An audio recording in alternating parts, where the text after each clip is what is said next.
बिस्मिल्लाहिर्रहमानिर्रहीम। फिज़िक्स के न्यूमेरिकल्स की वीडियो है। फिज़िक्स न्यूमेरिकल है क्लास 10 मैट्रिक क्लास के न्यूमेरिकल हैं। चैप्टर नंबर 10 है, इसके न्यूमेरिकल्स करा रहा हूँ और ये न्यूमेरिकल्स बुक एग्जाम्पल के हैं।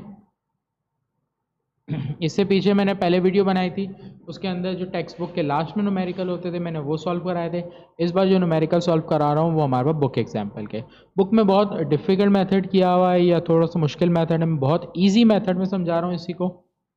4 न्यूमेरिकल हैं बुक के एग्जाम्पल के, चारों को करेंगे इंशाल्लाह।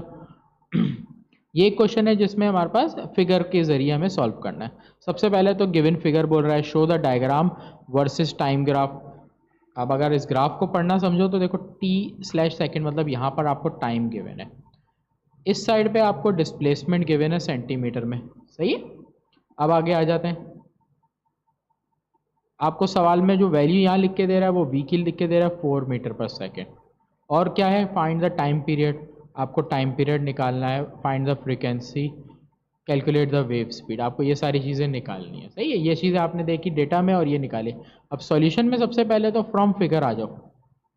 फ्रॉम फिगर, अब फिगर से आपके पास क्या चीज़ वैल्यू निकलेगी। देखो ये आपके पास नज़र आ रही है, यहाँ से लेके यहाँ तक आधी वेव, ये गई पूरी वेव यहाँ तक आके, ये आपकी पूरी वेव ख़त्म हुई।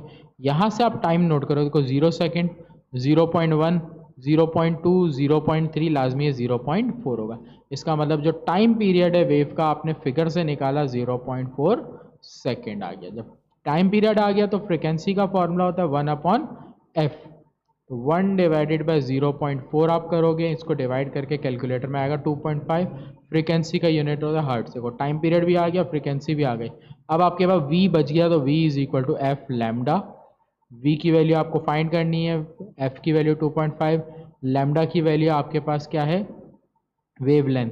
अच्छा आपके पास सॉरी v की वैल्यू पता है, लैम्डा रिक्वायर्ड है ना, कैलकुलेट द वेव लेंथ। तो यहाँ पर आप क्या कर दोगे, v की जगह लैम्डा, यहाँ पर आपको लैम्डा रिक्वायर्ड है तो v की वैल्यू 4 है, लैम्डा यहाँ पर आपको लैम्डा निकालना है। तो ये 2.5 4 के नीचे डिवाइड में हो जाएगा, 4 डिवाइडेड बाई 2.5। अगर मैं इसको डिवाइड कर दूँ, 4 को 2.5 से, 4 को 2.5 से डिवाइड करने के आंसर आ रहा है 1.6 मीटर।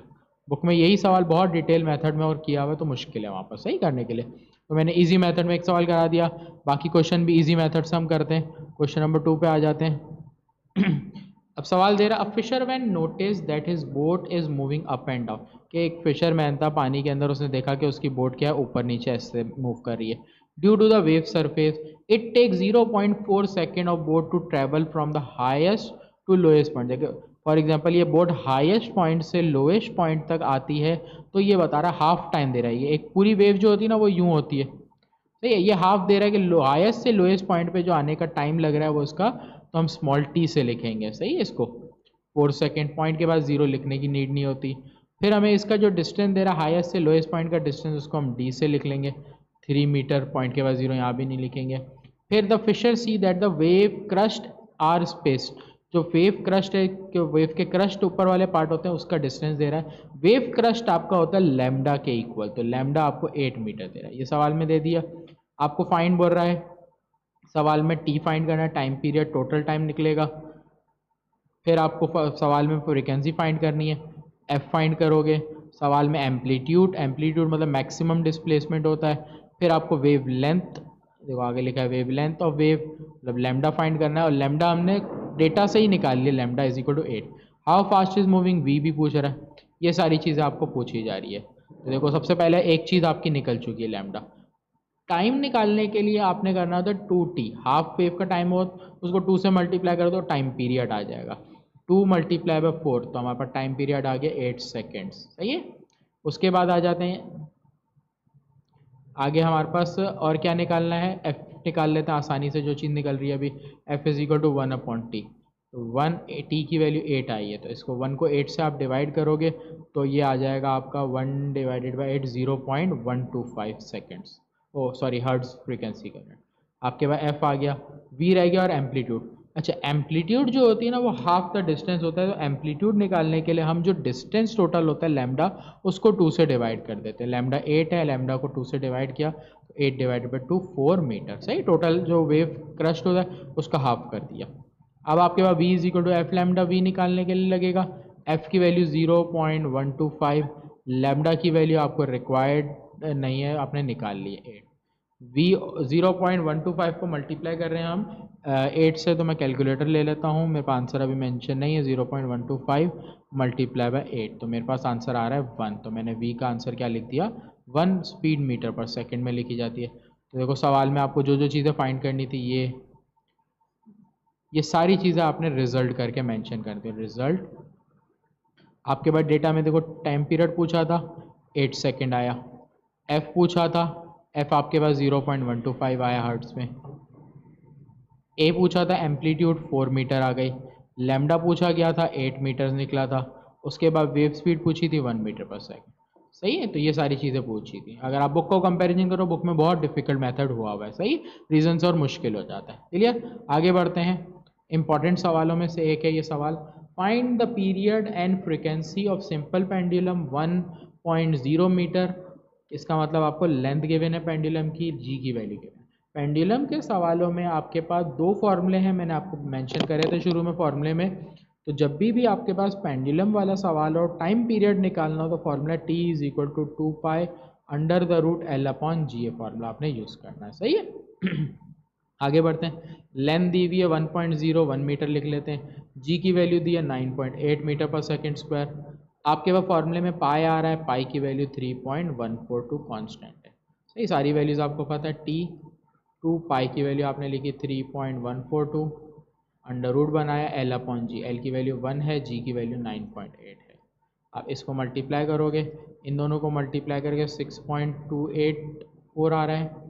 अंडर रूट में पहले आप डिवाइड करोगे और फिर मल्टीप्लाई करोगे। आपके सामने ये रहा कैलकुलेटर, तो आपने सबसे पहले तो डिवाइड करना है 1 डिवाइडेड बाय 9.8, सॉरी यहाँ पर 9.8 की जगह 9.8 आ गया। तो ये आपके पास आंसर आ रहा है 0.102।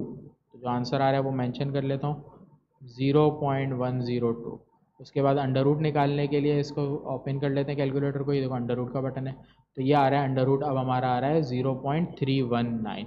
तो जो भी अंडर रूट आ रहा है वो इसका अंडर रूट नेक्स्ट स्टेप में लिखूंगा, 6.284 मल्टीप्लाई बाय 0.319।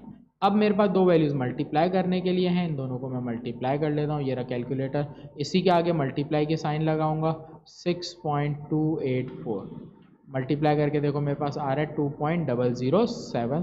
तो 2.007 जो भी आ रहा है मैं पॉइंट के बाद वही लिख दूंगा, t इज इक्वल 2.007 सेकेंड्स। सही है, जैसे सिर्फ 2 भी लिखा जा सकता है। ये आपके पास t आ गया। आपके पास f रह गया निकालने के लिए, f is equal to 1 upon T होता है।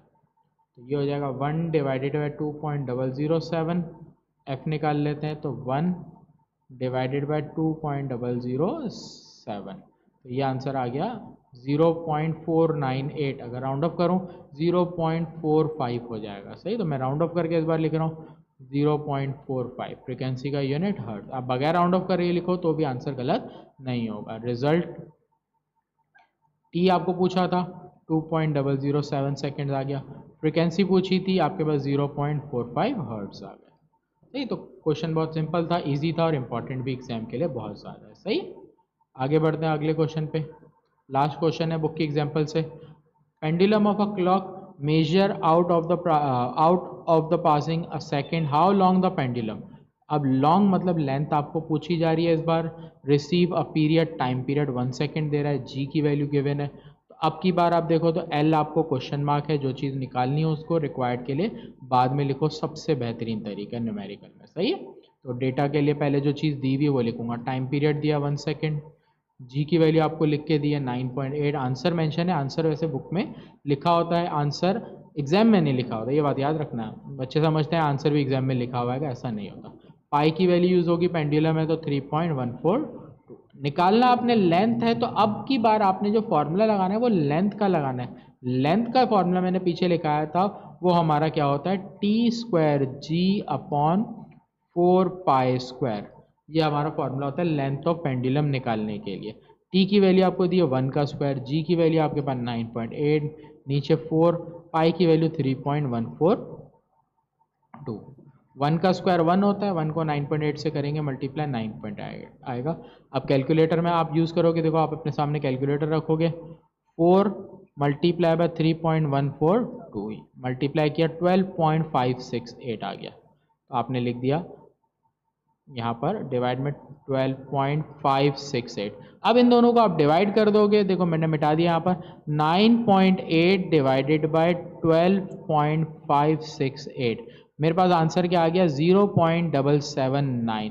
तो मेरे पास जो आंसर आ गया मैं मेंशन कर देता हूँ यहाँ पर 0.779, राउंड ऑफ करें तो 0.78 भी हो जाता है। तो आप लेंथ लिख सकते हो 0.78 मीटर। एक ही चीज़ आपको सवाल में पूछी गई थी, निकाल ली, रिजल्ट की हेडिंग डाल के लिखना चाहो तो बहुत अच्छा है। L is equal to 0.78 wording में लिखो, length is equal to 0.78, unit ज़रूर मेंशन करोगे। तो ये आपका आंसर आ गया। और बुक के जो 4 न्यूमेरिकल थे वो मैंने ख़त्म करा दिए। मेरी वीडियो आपको अच्छी लगी हो, मास्टर कोचिंग सेंटर का यूट्यूब चैनल लाजमी लाइक, सब्सक्राइब और शेयर कर लीजिएगा। अल्लाह हाफ़िज़।